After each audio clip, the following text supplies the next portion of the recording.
जो सत्याचरण नेहमी करतो ना, तो कोणत्याही पक्षात कुठेही असला तरी त्याच्याविषयी विश्वास सर्वांचा असतो, असं आहे. मग आता ज्ञानोबरांच्या विषयी हाच विश्वास ज्ञानोबरांना वाटतो की माझ्या मनातून निघालेलं जे आहे ते सर्वांना खरं का वाटतं? कारण ज्ञानोबरांनी सत्याचरण केलं, अनेक कल्प सत्यव्रत आचरण केलं आणि त्या माध्यमातून ज्ञानेश्वरी सारखा अलौकिक ग्रंथ या भूतलावरती झाला. आणि आपण किती भाग्यवान, आपल्या भाग्याला पारावार नाही. ज्ञानोबरांच्या अगोदर कदाचित काही जन्म आपले झाले असतील, ते व्यर्थ गेले समजू, पण ज्ञानोबरांच्या नंतर हा दिव्य असणारा ग्रंथ आज आपल्या समोर घेऊन आपल्याला पारायण करता येते. ज्ञानोबरांच्या मुखातून निघालेली ही एक एक अक्षर आपल्याला वाचण्याचा आनंद मिळतो.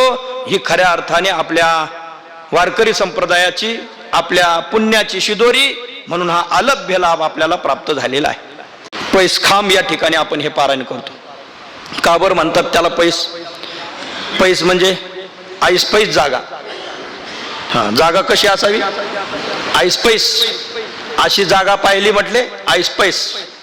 रहदारी नाही, काही नाही, काही नाही, सर्वापासून दूर, प्रदूषण नाही, एकदम व्यवस्थित ऐसपैस.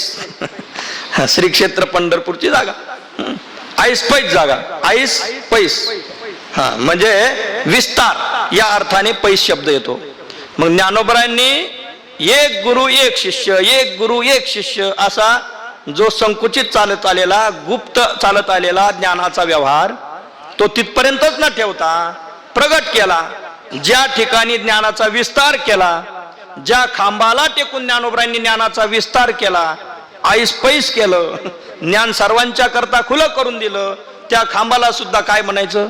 पैस खांब.